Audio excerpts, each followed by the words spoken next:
Welcome to yet another episode of the Conversation Starter, brought to you by Sesh Town Waves. We are going to be conversing yet again, like we talk of those topics that we just shove, but we have to articulate and speak, because we know speaking always takes a mile in engaging and actually the matter of the things.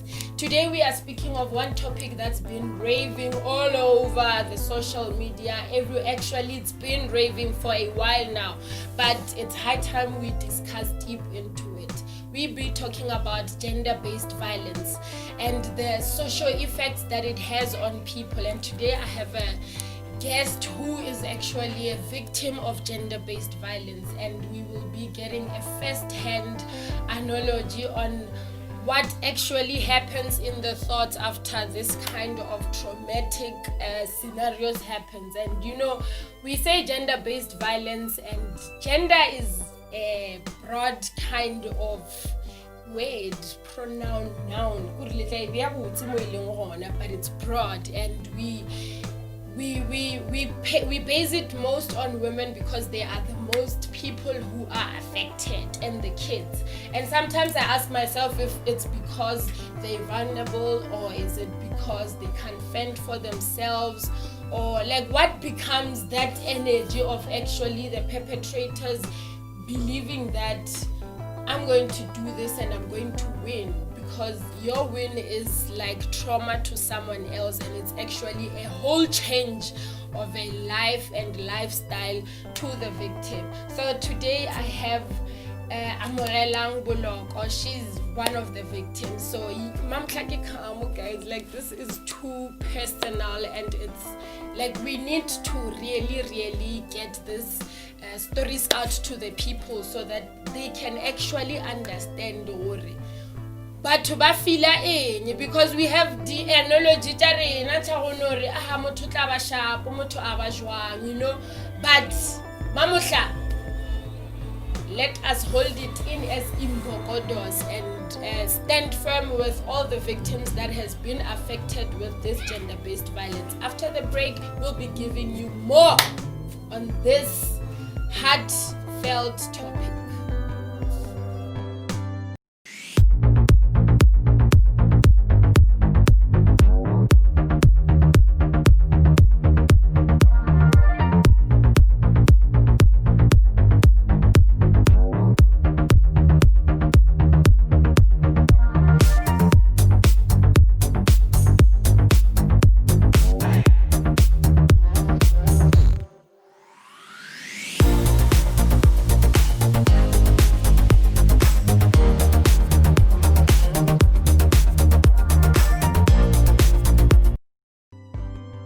Welcome back to another segment of this interesting conversation. We have Amogelang Boloko in studio. Like we told you, we have a very humble soul that is going to lay it out to us on her side as a first-hand victim into this whole gender-based violence issue we are facing as a country.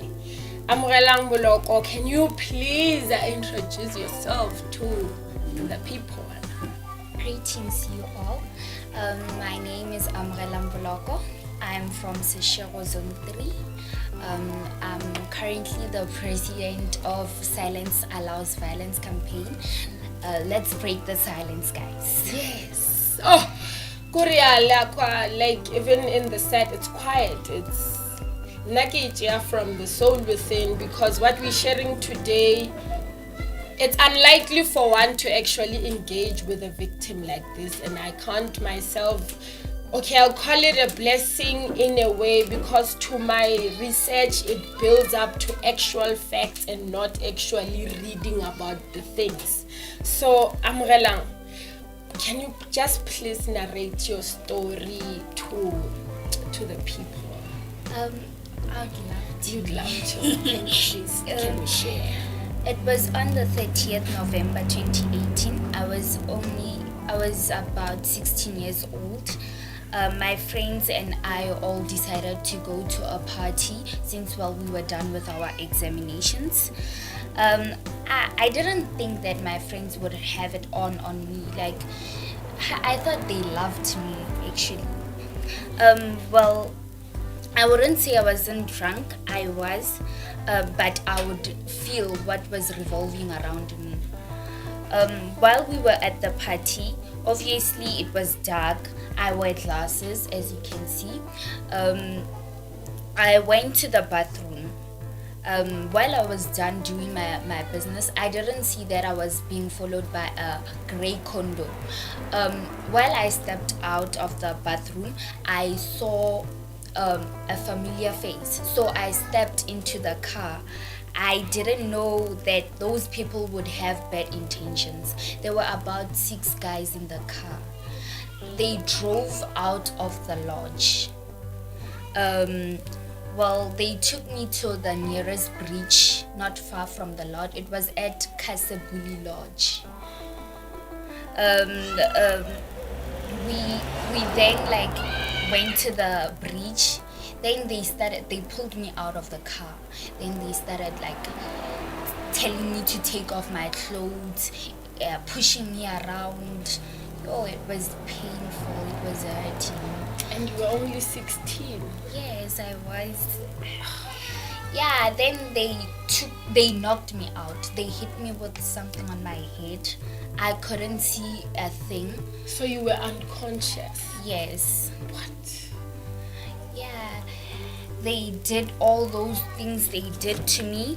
Then the next morning, I disappeared around maybe 11 p.m. midnight.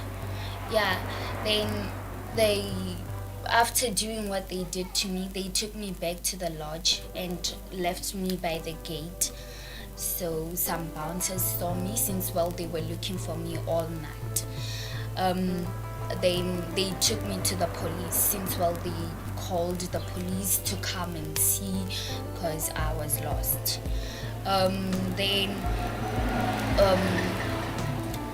The police officer, it was a man. He was so rude to me. He was talking as if why should I went to those boys and said do this to me and all of those things. Yeah. Then they took me to the nearest hospital, which was Retabile Hospital. Then they told me, Lori, I must go to the clinic first, the police station first, so that they can take the forensics and what so. So at the police station, they took my statement. Then after, they told me to go back to the hospital.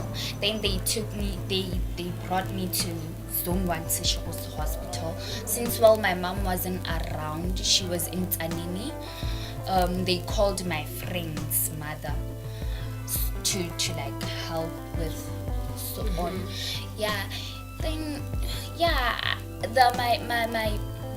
the forensic officers came late around 4, since in the morning, since from 6 a.m.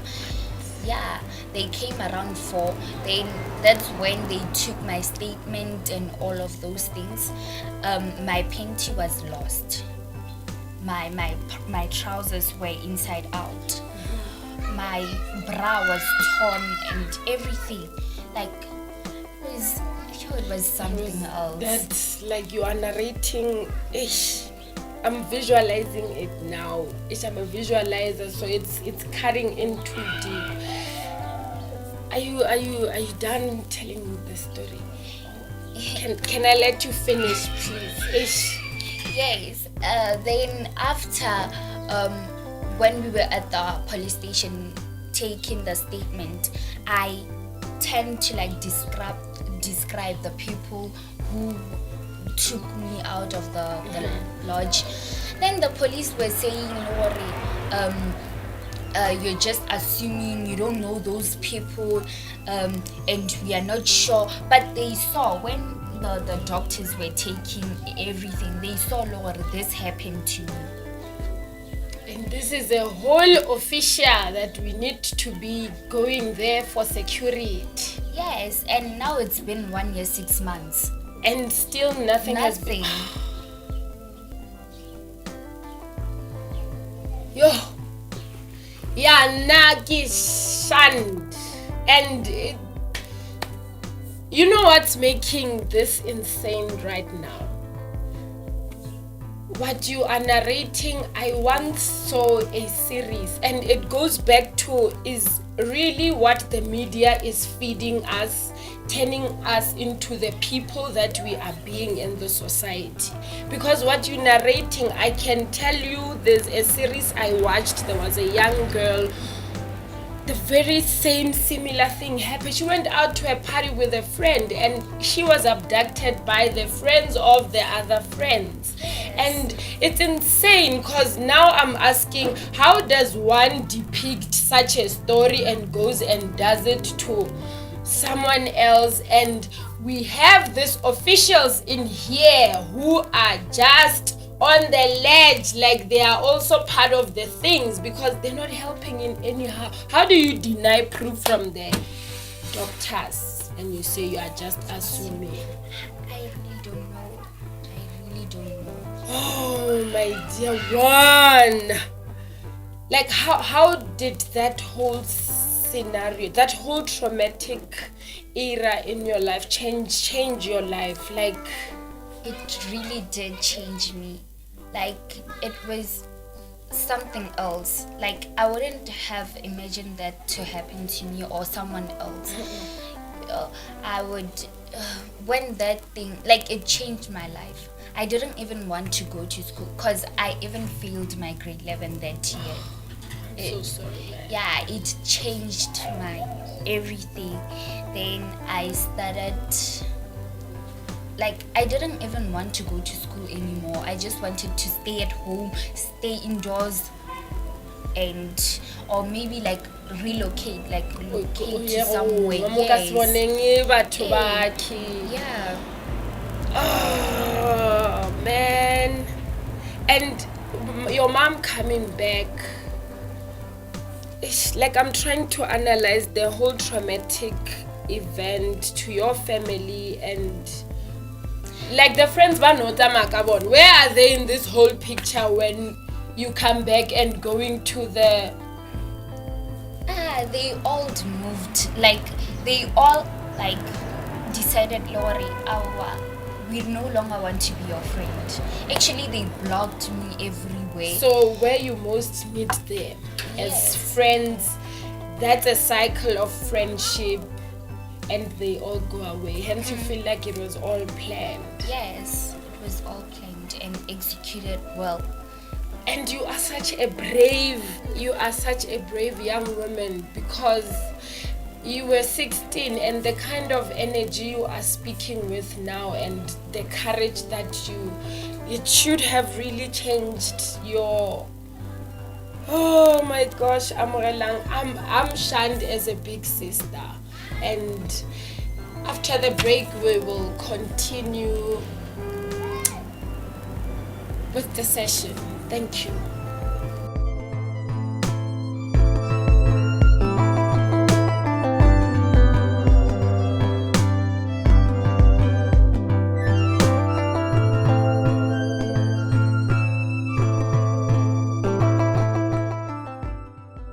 Back, and we are back with an emotional roller coaster. Like I'm on another level right now because systems are South Africa system, and I'm asking audience like, what are we okay with the kind of system that we have? Because we seem to be pleased. Even to Mr. President, I'm uttering this to you more specifically. Your leaders, the police station and the clinics and whoever, they will come after, because I want to ask you this. Are you happy with these numbers that are rising like this, gender-based violence? Because Angela, I'm sitting, she's a sister to me and a very young one. And it's bravery and the will to actually see tomorrow. But what if someone is not this brave? I feel like a system, South Africa. Police station,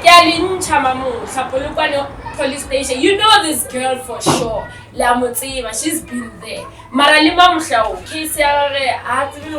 going on with it? So Ridiang, are we part of the perpetrators ourselves, or what? Is it the kind of role models in the coming future? Is this a painted Africa or South Africa that we are standing with pride as leaders? You male leaders specifically, hence I'm addressing this to my president. Are you happy with the kind of structure? Because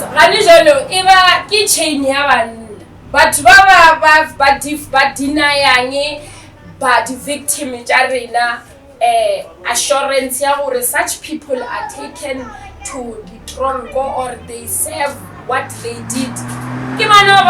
So harsh to us. Is that what you are saying as a leader? Because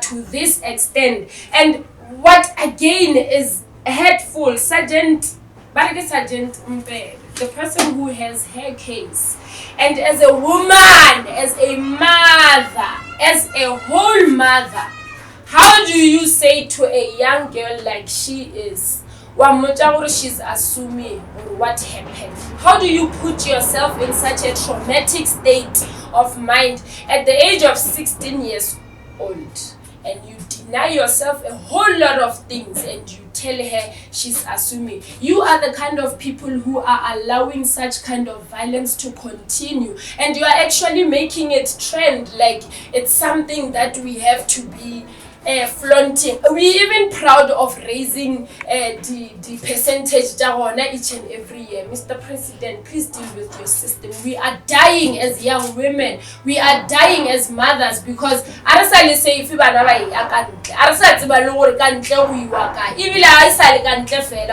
even at our homes, it's like that. And you are failing us as a system that you say we should vote for. Is it only for you to get the chin-chin in the pocket or what? Because you are killing us. Yo, hi man. Ish, baby girl, I'm sorry. No, I should not even apologize. But we have to get to the bottom of such things, and I'm happy you have a movement already that you are doing that's breaking such silences. I've got a couple of questions for you so we can wrap it up, and you will take us to your movement and how this has helped you into your healing. What's your perception with men now? Like, how do you view men? What can I say? What can I say? Well, I remember after my incident, I stayed with my uncle and my mom. So like it felt weird having an uncle there, and he was like shocked. And he loves me as if I'm his own child. Like I didn't even want to see him by my side because it hurt. Now I just see men as human beings. I don't know, what can I say? Because we have our own different thoughts, yeah. But okay, maybe this will just clear that you have forgiven those people. Yeah, for your own sake. I have, but I just want to get justice. Please, that's what we need. And ish, my dear one, as a young woman, clearly you're going to be a mother, and how does this then change how you're going to raise your children, whether a boy or a girl? I remember when I was young, I'd say I want 10 children. Yeah, but now I just don't want any child. Oh my God. I don't, honestly, I don't. So now we broke the Amogelang leggings. So you see what we are doing, and we are okay with it. Is this what we really want, breaking, or is this really the whole point? The generations, the black people, now, because we're the ones who are being violated mostly, and everything very back to the system. Everything is being done to diminish the creation of the black generation. So is this one of those things that you harshly put into us, or do that because you are going to feel like she's feeling now. No more generational people. Oh man, nothing changed nearly. Kids are embarrassing. Well, but you'll heal with time, man. Okay, what advice would you give to like victims like you? Well, I feel like most victims, they just don't want to like talk about what happened to them. So I feel like maybe writing down your thoughts and maybe finding someone, like not someone close to you, because obviously they will give you those comforting. Yes, yeah. I think you should go to someone far who you don't know to talk to, and that person will give you like advice, or maybe like the same victim, a victim who went through what you went through. Maybe like if you sit down together, you would show each other motives and all of that. So you are saying to them, speak it out. Yes. Like your movement that you have created. Silence allows violence, as she says, and indeed it does allow violence. Hashtag let's break the silence. So those are the words that raise with her movement. Can you briefly elaborate on that and tell the people where they will get you on that platform? Well, I started my own campaign this year.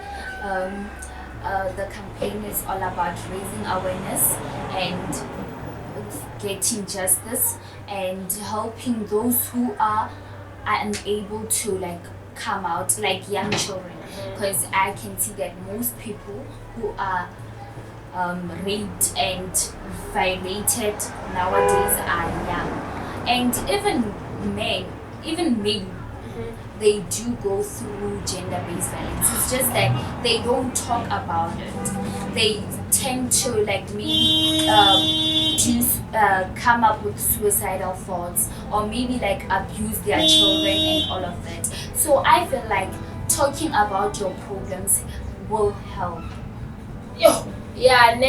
And this goes to, again, when I always talk about the gender-based violence, because I want to dwell deep into the perpetrator's mind and what you are saying again, and what silence does, because it means there's a whole lot of things that are happening in this perpetrator's mind that are actually making them to retaliate in the very same violence or even more extreme. But that doesn't make it an excuse in either way for you to harm anyone. That was it. Guys, please let us converse. Let us take this as crazy as it is. And let's find justice for our victims, guys, because our system is failing us. We have to take it into our stands and make sure we protect each other as sisters, as a society. Actually, we should just protect ourselves. Amogelang, thank you so much for your bravery and for trusting me with your story. And I mean, with the little that I'm doing, speaking about it and taking it out to the people, we'll actually take it to our stands and see how we can actually push the movement with you, because we really need justice for our victims.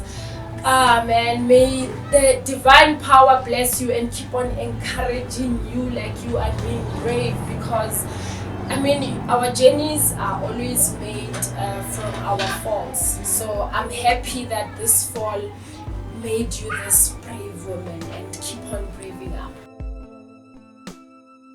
I love you all. Salute us. See us on our pages, The Conversation Starter, Search Town Waves, Facebook, Instagram, and the other ones. You'll see them there. I love you. Adios.